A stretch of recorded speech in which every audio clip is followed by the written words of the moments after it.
Hello friends, welcome to filmy news. ಇವತ್ತು ನಾವು review ಮಾಡ್ತಾ ಇರೋ ಮೂವಿ ಅಂದರೆ ಹೆಬ್ಬುಲಿ ಮೂವಿ. ಅಂತೂ ಇಂತೂ ಹೆಬ್ಬುಲಿ ಮೂವಿ ವರ್ಷದ ಅತಿ ಎಕ್ಸ್ಪೆಕ್ಟೆಡ್ ಮೂವಿ ಇವತ್ತು ರಿಲೀಸ್ ಆಯಿತು. ನಾನು ಬೆಳಗ್ಗೆನೇ ನೋಡಿ ರಿವ್ಯೂ ಮಾಡಬೇಕಂತ ಇದ್ದೆ, ಆದರೆ ಏನು ಮಾಡೋದು, ಟಿಕೆಟ್ಸ್ ಸಿಗಲಿಲ್ಲ. ಅದಕ್ಕೆ 4 ಗಂಟೆ ಶೋಗೆ ಹೋಗಿ ಬಂದು ಇವಾಗ ಮೂವಿ ರಿವ್ಯೂ ಮಾಡ್ತಾ ಇದ್ದೀನಿ. ಸೊ ಮೂವಿ ಸ್ಟಾರ್ಟ್ ಆಗೋದು ಒಂದು ಸರ್ಜಿಕಲ್ ಸ್ಟ್ರೈಕ್ನಿಂದ. ಇದರಲ್ಲಿ ಕಿಚ್ಚ ಸುದೀಪ್ ಅವರು ಇಂಡಿಯನ್ ಆರ್ಮಿಯಲ್ಲಿ ಕ್ಯಾಪ್ಟನ್ ಆಗಿರ್ತಾರೆ. ಸರ್ಜಿಕಲ್ ಸ್ಟ್ರೈಕ್ ಅಂದರೆ ಇಲ್ಲಿ ಒಬ್ಬ ಟೆರರಿಸ್ಟು ನಮ್ಮ ದೇಶದವ್ರನ್ನ ಹಿಡ್ಕೊಂಡು ಹೋಗಿರ್ತಾನೆ, ಅವ್ರನ್ನ ರಿಲೀಸ್ ಮಾಡ್ಕೊಂಡು ಬರೋದು ಅದು ಸೀನು. ಅದರಲ್ಲಿ ನಮ್ಮ ಕಿಚ್ಚ ಸುದೀಪ್ ಅವರು ಇಂಟ್ರೊಡಕ್ಷನ್ ಸೀನ್ ಆಗುತ್ತೆ. ಅಲ್ಲಿ ಟೆರರಿಸ್ಟ್ನ ಹಿಡ್ಕೊಂಡು ಬರುವಾಗ ಅಲ್ಲೇ ಹೀರೋಯಿನ್ ಸೀನ್ ಕೂಡ ಬರುತ್ತೆ. ಅಲ್ಲೇ ಹೀರೋಯಿನ್ನು ಸಿಗ್ತಾಳೆ. ಅವಳು ಕಿಚ್ಚ ಸುದೀಪ್ ಅವ್ರು ನೋಡಿದ ಮೇಲೆ ಲವ್ ಆಗುತ್ತೆ. ಹಾಗೆ ಕಿಚ್ಚ ಸುದೀಪ್ ಅವ್ರನ್ನ ಮನವೊಲಿಸ್ಬೇಕಂತ ಟ್ರೈ ಮಾಡ್ತಾ ಇರ್ತಾಳೆ. ಆದರೆ ನಮ್ಮ ಸುದೀಪ್ ಅವರಿಗೆ ಇವೆಲ್ಲ ಇಂಟ್ರೆಸ್ಟ್ ಇರಲ್ಲ. ಹಾಗೆ ಅವ್ರ ದೇಶದ ಬಗ್ಗೆ, ದೇಶದ ಅಭಿಮಾನ ಬಗ್ಗೆ ಹೆಚ್ಚು ಇಂಟ್ರೆಸ್ಟ್ ಇರುತ್ತೆ. ಆಮೇಲೆ ಹಾಗೆ ಚಿಕ್ಕಣ್ಣ ಅವರು ಸೀನ್ ಕೂಡ ಅಲ್ಲೇ ಸ್ಟಾರ್ಟ್ ಆಗುತ್ತೆ. ಚಿಕ್ಕಣ್ಣ ಅವರು ನಾರ್ಮಲ್ ಕಾಮಿಡಿ ಅಂದರೆ ಹೀರೋಯಿನ್ ಹಿಂದೆ ಫಾಲೋ ಮಾಡೋದು, ಅವ್ರನ್ನ ಲೆವೆಲ್ ಬೀಳಿಸ್ಕೋದು, ಈ ಸೀನು ಹಾಗೆ ನಡೀತಾ ಇರಬೇಕಂದ್ರೆ ಅವರು ಸುದೀಪ್ ಅವರ ಊರಿಂದ ಒಂದು ಲೆಟರ್ ಬರುತ್ತೆ. ಆ ಲೆಟರಲ್ಲಿ your brother is no more ಅಂತ ಬರುತ್ತೆ. ಅಂದರೆ ಅವರು ಸತ್ತಿರ್ತಾರೆ ಅಂತ ಲೆಟರ್ನಲ್ಲಿ ಬರುತ್ತೆ. ಅದರಿಂದ ಸುದೀಪ್ ಅವರು ಒಂದೇ ಸೆಕೆಂಡ್ನಲ್ಲಿ ಕೊಲ್ಯಾಪ್ಸ್ ಆಗಿಬಿಡ್ತಾರೆ. ಅದ್ರ ಮುಂದೆ ದೇವರ ಸಾಂಗ್ ಬರುತ್ತೆ. ಹಾಗೆ ಟ್ರಾಜಿಡಿ ಸೀನ್ ಕಂಟಿನ್ಯೂ ಆಗುತ್ತೆ. ಇದರಲ್ಲಿ ನಮ್ಮ ಕಿಚ್ಚ ಸುದೀಪ್ ಅವರ ಅಣ್ಣನ ಪಾತ್ರವಾಗಿ ಮಾಡಿರೋದು ಕ್ರೇಜಿ ಸ್ಟಾರ್ ರವಿಚಂದ್ರನ್ ಅವರು. ಅವ್ರದ್ದೇ ಸುದ್ದಿ ಅಂತ ಲೆಟರ್ನಲ್ಲಿ ಬರುತ್ತೆ. ಹಾಗೆ ಹೋಗಿ ಅವರು ನೇಟಿವ್ಗೆ ಭೇಟಿ ಕೊಟ್ಟಾಗ ಅದು ಕಿಚ್ಚ ಅಂದರೆ ರವಿಚಂದ್ರನ್ ಅವ್ರು ಹೇಗೆ ಸತ್ರ ಅಂತ ಕೇಳ್ತಾರೆ. ಅದು ಸೂಸೈಡ್ ಅಂತ ಪೋಸ್ಟ್ ಮಾರ್ಟಮ್ ರಿಪೋರ್ಟ್ ಹೇಳುತ್ತೆ, ಪೊಲೀಸ್ ಅವ್ರ ರಿಪೋರ್ಟು. ಹಾಗೆ ಕಿಚ್ಚ ಸುದೀಪ್ ಅವ್ರಿಗೆ ಅಲ್ಲಿರುವ ಸಿಚುವೇಶನ್ ಎಲ್ಲ ನೋಡಿ ಡೌಟ್ ಬರುತ್ತೆ, ಇದು ನಮ್ಮ ಅಣ್ಣ ಹೇಳಿ ಅಲ್ಲ, ಅದು ಸುಸೈಡ್ ಮಾಡ್ಕೋವಷ್ಟು ಇದು ಮರ್ಡರ್ ಅಂತ ಇನ್ವೆಸ್ಟಿಗೇಷನ್ ಸ್ಟಾರ್ಟ್ ಮಾಡ್ತಾರೆ.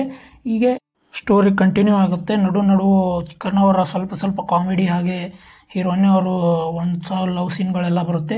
ಇದ್ರ ಮೂವಿ ಥೀಮ್ ಅಂದರೆ ಅವರು ರವಿಚಂದ್ರನ್ ಅವರು ಹೇಗೆ ಸತ್ರು, ಇದು ಮರ್ಡರ ಅಥವಾ ಸುಸೈಡ್ ಅಂತ ಕಂಡುಹಿಡಿಯೋದು. ಇದರಲ್ಲಿ ವಿಲನ್ ಆಗಿ ಆ್ಯಕ್ಟ್ ಮಾಡಿರೋದು ರವಿಶಂಕರ್ ಹಾಗೂ ರವಿಕಿಶನ್ ಅವರು. ಅವರ ಕೆಲಸವನ್ನು ಚೆನ್ನಾಗಿ ಮಾಡಿದ್ದಾರೆ. ಈ ಸ್ಟೋರಿ ನೀವು ಮುಂದೆ ನಾನು ಹೇಳ್ಬೋದು, ಆದರೆ ಹೇಳಿದ್ರೆ ನಿಮಗೆ ಮಜಾ ಬರಲ್ಲ. ಅದಕ್ಕೆ ನಾನು ಇಷ್ಟೇ ಹೇಳ್ತೀನಿ, ಅದು ಹೇಗೆ ಸತ್ರು, ಹಾಗೆ ಏನು ಸುಸೈಡಾ ಅಥವಾ ಇದು ಮರ್ಡರ ಅಂತ ಸುದೀಪ್ ಅವ್ರು ಹೇಗೆ ಕಂಡುಹಿಡಿತಾರೆ, ಅದು ಯಾಕೆ ಸತ್ರು, ಏನು ಸನ್ನಿವೇಶ, ಅದ್ರದ್ದೆಲ್ಲ ನೀವು ಥಿಯೇಟ್ರ್ನಲ್ಲಿ ಹೋಗಿ ನೋಡಿ. ಯಾಕಂದರೆ ಇದೊಂದು ಒಳ್ಳೆ ಮೂವಿ ಅಂತಲೇ ಹೇಳ್ಬೋದು. ಕಿಚ್ಚ ಸುದೀಪ್ ಅವರು ಇದರ ಆ್ಯಕ್ಟಿಂಗ್ ಬಂದರೆ ಫುಲ್ ಸಿನಿಮಾನ ಕೊಂದು ಹಾಕಿಬಿಟ್ಟಿದ್ದಾರೆ, ಅಷ್ಟು ಚೆನ್ನಾಗಿ ಆ್ಯಕ್ಟಿಂಗ್ ಮಾಡಿದ್ದಾರೆ. ಸೊ ಅದಕ್ಕೆ ಅವರನ್ನು ಅಭಿನಯ ಚಕ್ರವರ್ತಿನೇ ಅಂತಾರೆ. ಈಗ ಹೀರೋಯಿನ್ ಆ್ಯಕ್ಟಿಂಗ್ ಬಂದರೆ ಅವ್ರ ಕೆಲಸವನ್ನು ಚೆನ್ನಾಗಿ ನಿಭಾಯಿಸಿದ್ದಾರೆ. ಹಾಗೆ ಡೈರೆಕ್ಷನ್ ವಿಷಯಕ್ಕೆ ಬಂದರೆ ಕೃಷ್ಣ ಅವರು ಡೈರೆಕ್ಷನ್ ಚೆನ್ನಾಗಿ ಸೂಪರಾಗಿ ಮಾಡಿದ್ದಾರೆ.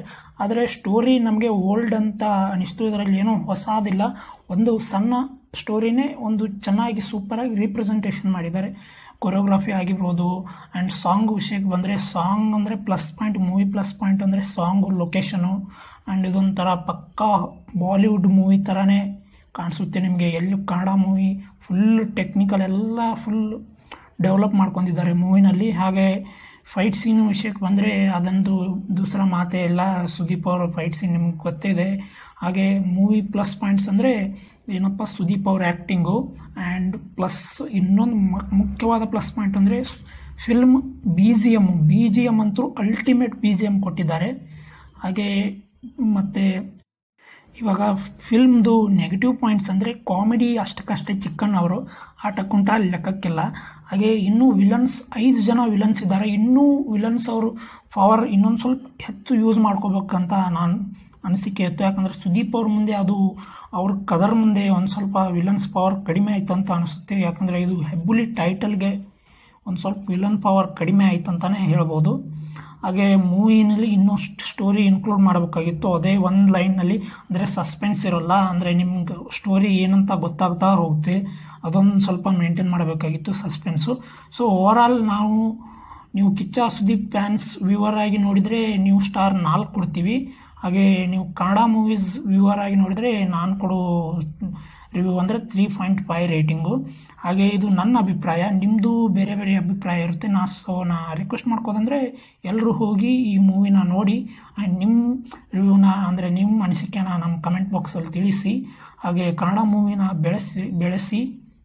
ಸೊ ಇನ್ನು ನಾವು ಇನ್ನೊಂದು ರಿಕ್ವೆಸ್ಟ್ ಅಂದರೆ ಇನ್ನೂ first day box office collection ವೆಬ್ಬುಲ್ ಇನ್ನೂ ರಿವೀಲ್ ಆಗಿಲ್ಲ. ನಾವು ಪಕ್ಕಾ ಅಫಿಷಿಯಲ್ ಆಗಿ ಒಂದು ಬಾಕ್ಸ್ ಆಫೀಸ್ ಕಲೆಕ್ಷನ್ ಏನಂತ ಹೇಳ್ತೀವಿ ಇದೇ ಚಾನಲಲ್ಲಿ ನಾವು ಇನ್ನೇ ಕೆಲವು ಗಂಟೆಗಳಲ್ಲಿ ಅಪ್ಲೋಡ್ ಮಾಡ್ತೀವಿ, ಅದನ್ನು ನೋಡಿ. ಸೊ ಮತ್ತಷ್ಟು ಕುತೂಹಲಕಾರಿ ಅಪ್ಡೇಟ್ಸ್ಗಾಗಿ ನಮ್ಮ ಚಾನಲನ್ನು ಸಬ್ಸ್ಕ್ರೈಬ್ ಮಾಡಿ. ಹಾಗೆ ಈ ವಿಡಿಯೋ ನಿಮಗೆ ಇಷ್ಟ ಆಗಿದ್ರೆ ಪ್ಲೀಸ್ ಲೈಕ್ ಮಾಡಿ, ನಿಮ್ಮ ಫ್ರೆಂಡ್ಸ್ಗೂ ಶೇರ್ ಮಾಡಿ. ಹಾಗೆ ಈ ಥರ ಅಪ್ಡೇಟ್ಸ್ಗಾಗಿ ನಮ್ಮನ್ನು ಸಪೋರ್ಟ್ ಮಾಡಿ. ನಾವು ಈ ಥರ ಅಪ್ಡೇಟ್ಸ್ ಕೊಡ್ತಾನೆ ಬರ್ತೀವಿ. So thank you. ಜೈ ಕನ್ನಡ, ಜೈ ಕರ್ನಾಟಕ.